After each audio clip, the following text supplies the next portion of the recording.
August 17th, 1942, 23,000 feet over Rabaul Harbor, New Britain.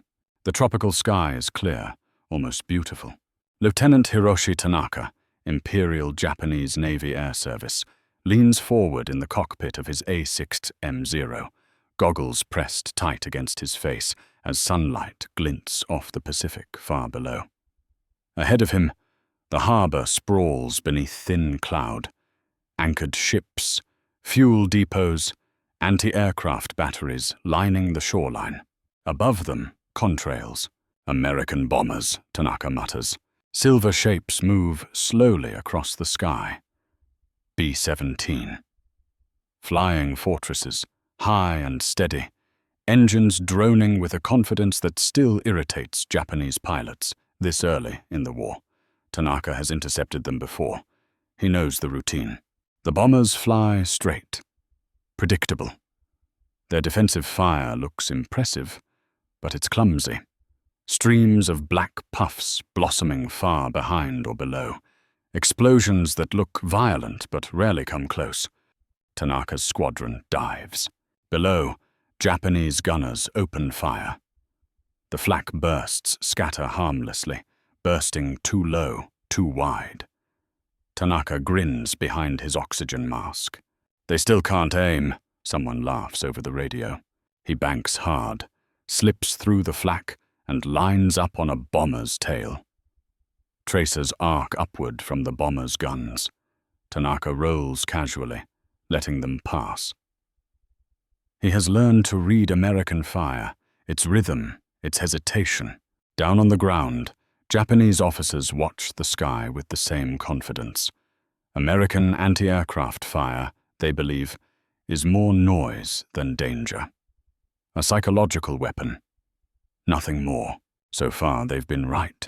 But even as Tanaka pulls away from the bomber formation, something unseen is already changing the rules of the sky. September 1942, Pearl Harbor. Inside a low concrete building near the harbor, Commander Robert Caldwell, U.S. Navy, stares at a radar scope glowing pale green in the dim light. A cigarette burns forgotten between his fingers. The scope is alive with motion, not ships, aircraft. High altitude, fast. Caldwell listens as technicians relay data. Bearing, altitude, speed, numbers that would have been impossible to calculate accurately just a year earlier. The radar feed is crisp, precise. Track them, Caldwell says quietly. The Americans have learned hard lessons since 1941. Early in the Pacific War, anti-aircraft fire was crude. Guns fired by eye, fuses set by guesswork. Bursts filled the sky, but Japanese pilots slipped through with mocking ease. But now, radar is changing everything. And radar is only half the story. Early 1943, Naval Proving Ground, Dahlgren, Virginia.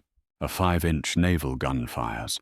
The shell arcs skyward, spinning violently, carrying inside it something new, something delicate and revolutionary. A proximity fuse. Instead of detonating based on time or altitude guesses, this fuse listens. It emits a tiny radio signal. When that signal reflects off an aircraft's metal skin, the fuse triggers instantly. No direct hit required, just closeness. The shell explodes at exactly the right moment. Engineers watch through binoculars as the test drone shudders, breaks apart, and falls in pieces. Silence follows. Then someone exhales. One engineer whispers, "That would have missed before." Everyone in that field understands what this means. Anti-aircraft fire no longer needs luck. It has teeth. Mid-1943, Central Pacific. The change is subtle at first. Japanese pilots still mock American flak, still fly straight through it, still believe speed and maneuver are enough. Then aircraft start coming back damaged. Holes punched clean through wings, shrapnel scars along fuselages.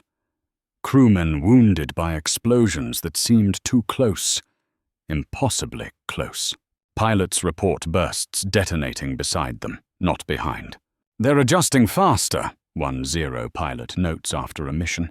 Another says nothing at all. He didn't make it back. On American ships and island airfields, anti-aircraft crews notice it too.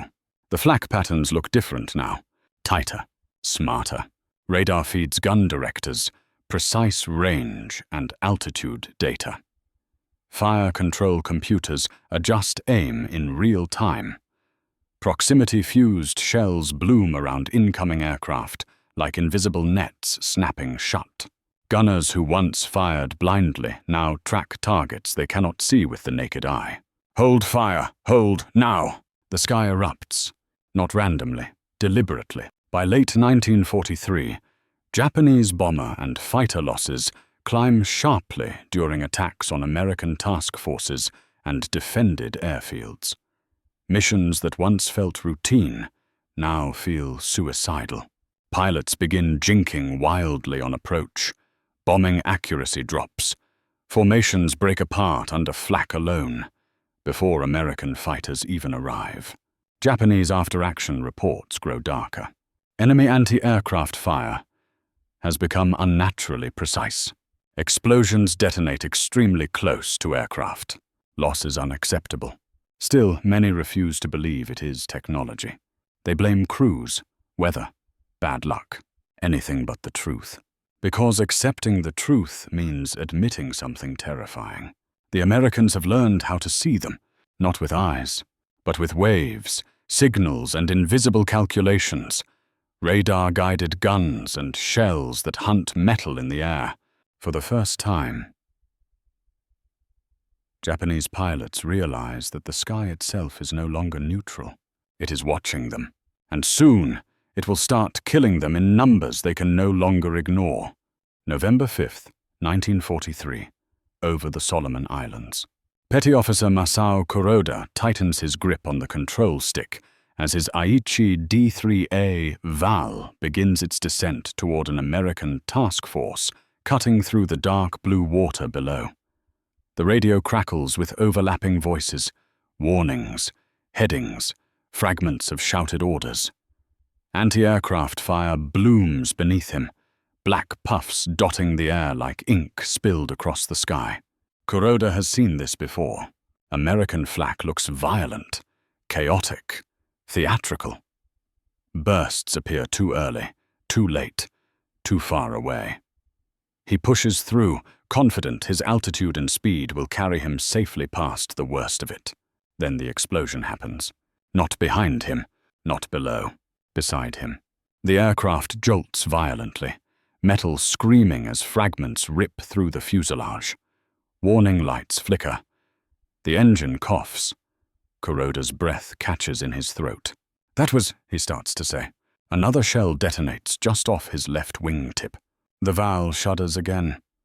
Control response feels wrong now. Heavy, uneven. Smoke curls past the canopy. This is not luck. This is something else. On the deck of the American cruiser below, Chief Fire Controlman James Walker never sees Kuroda's aircraft with his eyes. He doesn't need to. Walker's world exists inside a steel enclosure filled with dials, gears, and a glowing radar display. The Mk-37 gun director tracks the incoming aircraft smoothly, its movements guided by radar returns fed directly into the fire control computer. "Target locked," Walker says calmly. The guns elevate and traverse as one. Fire. 5-inch shells roar skyward. Their proximity fuses armed, listening for reflected signals. Walker watches the scope as the blip flickers, then splits, then disappears. "Splash," someone mutters. Another aircraft begins evasive maneuvers too late. Across the Pacific, similar scenes play out again and again. Japanese pilots report flak detonations that defy logic. Shells exploding without direct hits. Aircraft damaged despite flawless evasive maneuvers. Wings shredded. Control cables severed. Engines punctured by fragments that should not exist. The laughter disappears from cockpit radios. Instead, there is confusion, then fear. December 1943, Truk Lagoon. Imperial Navy intelligence officers compile reports under flickering lights. Pages stack higher with each new mission. Casualty figures climb. Aircraft losses outpace replacements. Veteran pilots, irreplaceable, fail to return. One officer underlines a sentence in red pencil. Enemy anti-aircraft fire effective even without visual contact. Another adds a note in the margin. Radar suspected. But radar alone cannot explain this. Japanese radar exists. It warns of incoming raids. But it cannot aim guns with this precision. It cannot make shells explode next to aircraft. Something is missing.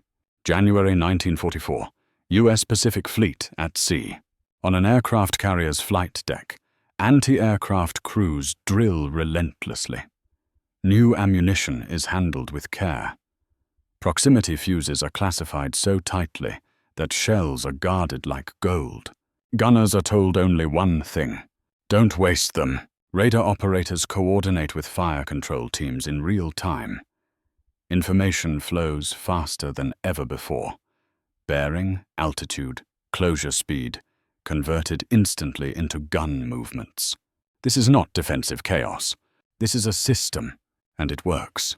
Japanese pilots feel it immediately. Approach paths that once felt safe are now lethal. High-altitude bombing draws concentrated flak.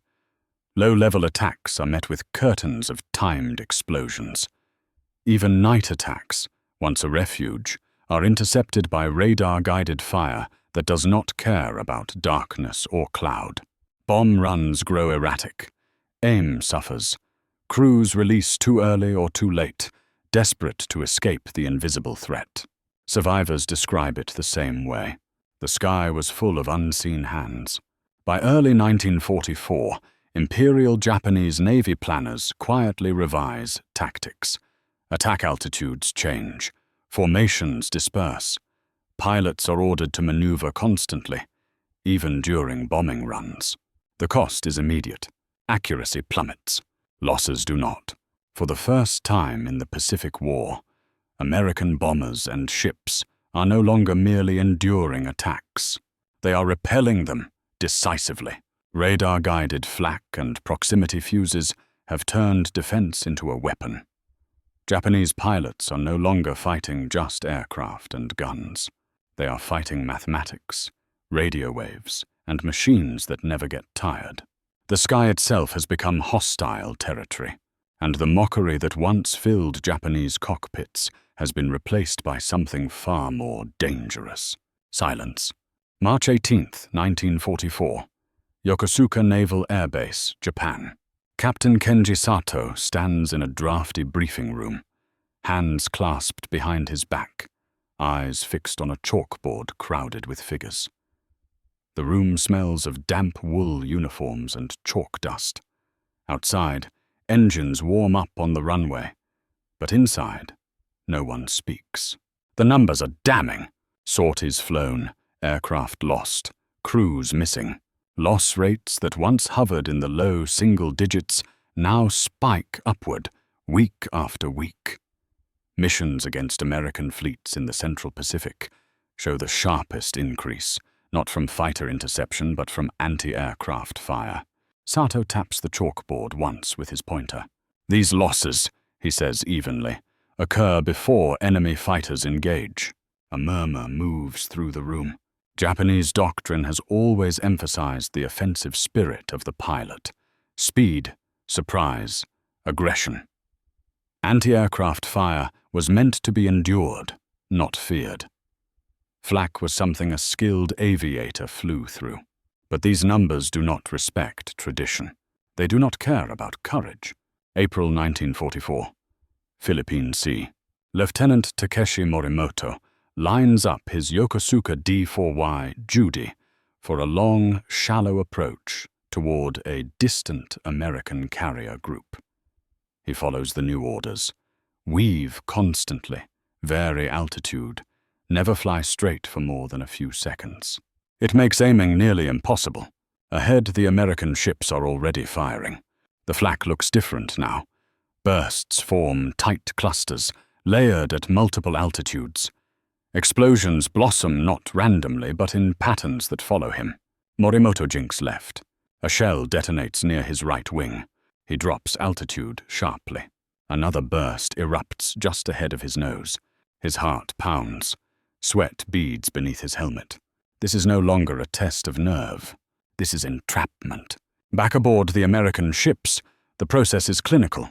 Radar operators feed continuous data to fire control systems. Predictive algorithms, mechanical not digital, calculate where an aircraft will be, not where it is. Proximity fuses eliminate the final margin of error. American gunners are no longer trying to hit airplanes. They are filling volumes of air with precisely timed explosions.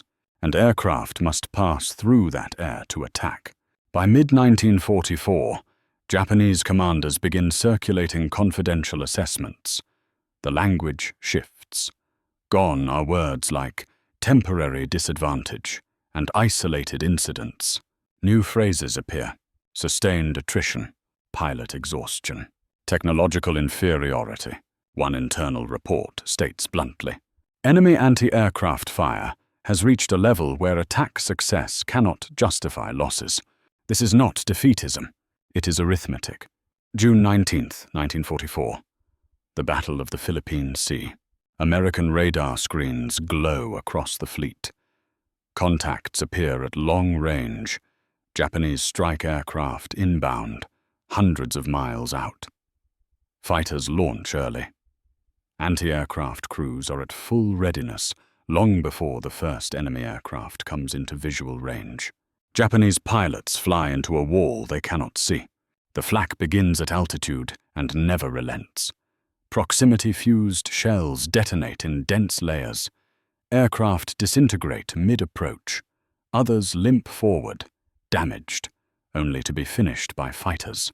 Later, the battle will be remembered by Americans as the Great Marianas Turkey Shoot. For Japanese aviators, it is something else entirely. It is the moment the sky becomes mathematically unwinnable. Afterward, survivors struggle to explain what happened. They speak of explosions that seemed to anticipate their maneuvers, of shells that detonated even when no guns appeared to be aiming directly at them, of an enemy that reacted instantly, flawlessly, without hesitation. What they are describing, though they do not know the words, is a fully integrated defensive system. Radar detection, fire control computation, proximity detonation, a closed loop. Back in Japan, training schedules are cut. Fuel shortages limit flight hours. Replacement pilots arrive with minimal experience. The veterans are gone. Killed not in dogfights but in approach corridors filled with invisible violence. American bombers now penetrate deeper with fewer losses. Carrier task forces operate closer to Japanese territory. Each advance is shielded by layers of radar-guided defense. Japanese planners face an impossible choice: call off attacks and concede the initiative, or continue and watch their air arm bleed itself dry. They choose to continue, because there is no alternative. By late 1944, the consequences are undeniable. Japanese pilots no longer mock American flak. They speak of it with dread. Some whisper that the Americans can see through clouds, darkness, even evasive maneuvers. They are half right. What the Americans see is not pilots. It is data, and data does not flinch. The realization spreads quietly, relentlessly. This is not a weapon you can outfly. It is not something bravery can overcome. It is a system designed to kill aircraft efficiently, and it is doing exactly that. The losses are no longer tolerable, but the war is not yet over, and desperation is about to push Japan toward choices even more catastrophic than flying into radar-guided flak. October 21st, 1944. Luzon Strait. The sea below is steel gray, whipped by wind and rain, as Ensign Yoshio Nakamura pushes his Mitsubishi A6M0 toward an American carrier group on the horizon. His aircraft feels lighter than it should. Because it is. The bomb racks are empty. The fuel tank is barely more than half full. Strapped behind his seat is not a return plan, but a letter, folded carefully, written the night before. Nakamura knows what awaits him. The older pilots told him stories once, of mocking American flak, of weaving through explosions that looked frightening, but killed no one. Those stories belong to another war.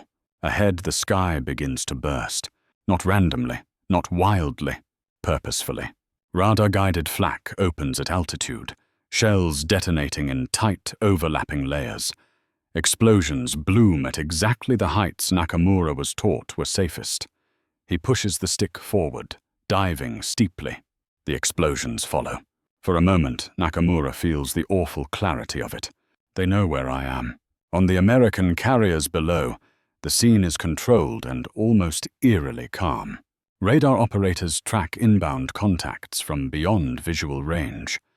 Fire control teams assign targets automatically. Gun crews load proximity-fused ammunition with mechanical precision. No shouting, no panic. The system does the thinking. By late 1944, Japanese naval aviation is hemorrhaging aircraft and pilots faster than it can replace them. Veteran airmen are gone. Fuel shortages / training hours.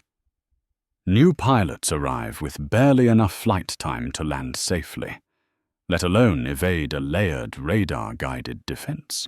Commanders search for answers that do not exist. Altitude changes fail. Night attacks fail. Weather fails. Every path leads through the same invisible wall. November 1944, Tokyo. Inside a quiet conference room, senior Imperial Navy officers sit stiffly as casualty projections are read aloud. The numbers are catastrophic. Continued conventional attacks will annihilate what remains of naval aviation within months. One officer speaks the unthinkable. If aircraft cannot survive the approach, he says carefully, then survival must no longer be required. The room is silent. Everyone understands what this means. The first special attack units are not born from fanaticism alone. They are born from mathematics. Radar-guided flak and proximity fuses have closed the sky. There is no safe altitude, no blind spot, no darkness left to exploit. A pilot who plans to return must pass through too much controlled air. But a pilot who does not intend to return can fly lower, faster, straighter, for a few seconds. Back over the Pacific, Nakamura descends through smoke and flak, explosions tearing holes in the air around him. Fighters streak past overhead, but the flak is the true killer. Relentless, inescapable. His radio crackles with fragments of voices. Some break off mid-sentence. At 5,000 feet, the flak thins, not because the Americans cannot aim lower, but because they no longer need to. The fighters will handle what remains. By early 1945, the transformation is complete. American anti-aircraft fire has become so lethal that it reshapes enemy strategy. What began as a defensive improvement has forced the opponent into suicidal tactics simply to penetrate the defensive envelope. The proximity fuse does not know courage. Radar does not recognize desperation. They respond only to metal, motion, and signal. On American ships, gunners speak openly now of the difference. It used to be noise, one sailor says. Now it's work. They trust their systems. They trust their screens. They trust the invisible calculations guiding every burst. And those systems deliver. Japanese pilots no longer laugh at flak. They fear it more than fighters, because fighters can be outturned, outclimbed, outrun. Radar-guided flak cannot. It waits, it listens, and when an aircraft enters its envelope, it kills without emotion. The Pacific War grinds toward its brutal conclusion, shaped not just by bombs and bullets, but by unseen radio waves and tiny fuses spinning inside shells. The sky now, once a place of skill and daring, has become a machine. and Japan is running out of men to feed into it. April 12, 1945, off Okinawa. The sea is crowded. American destroyers cut tight circles around the invasion fleet, their wakes overlapping as radar antennas sweep continuously. Above them, the sky is low and grey. Clouds dragging close to the water, weather that once promised concealment. Now it promises nothing. Inside a destroyer's combat information center, radar scopes glow steadily.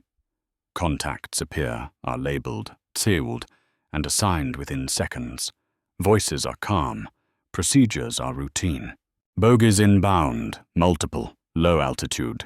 The gun crews are already moving. Lieutenant Samuel Harris, U.S. Navy, watches the radar display rather than the sky. He has learned to trust it completely.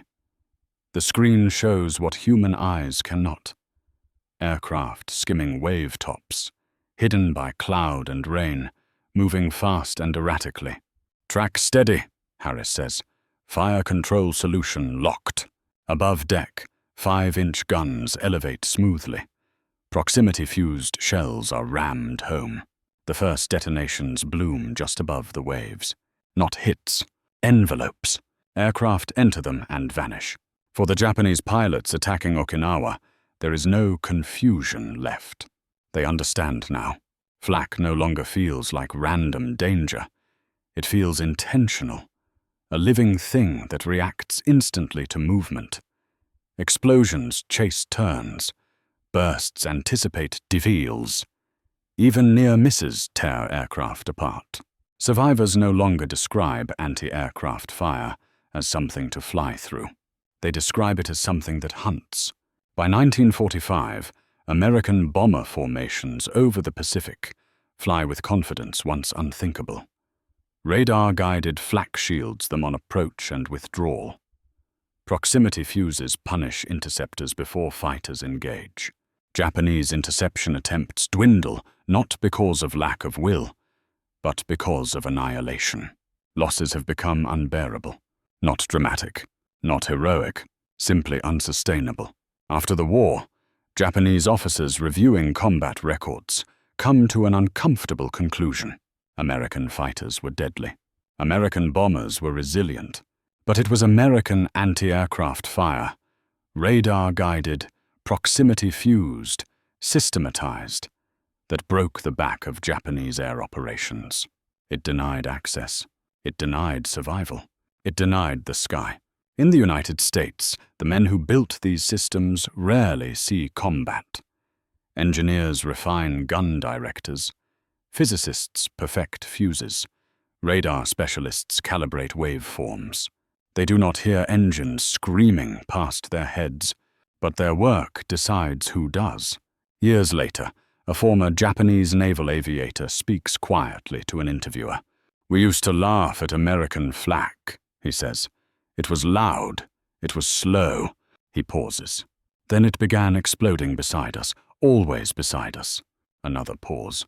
"That is when we knew something fundamental had changed." What changed was not bravery. It was precision. Radar-guided fire control systems turned prediction into certainty. Proximity fuses removed the final margin of human error. Together, they transformed anti-aircraft fire from deterrence into execution. A pilot could be perfect. The system only had to be close. By the time the war ends, the lesson is unmistakable. Air combat is no longer decided solely by the man in the cockpit. It is decided by networks, calculations, and invisible signals linking detection to destruction faster than any human can react. The Japanese pilots who once mocked American flak were not defeated by cowardice or luck. They were defeated by a sky that had learned how to think. And once the sky could think, it could kill.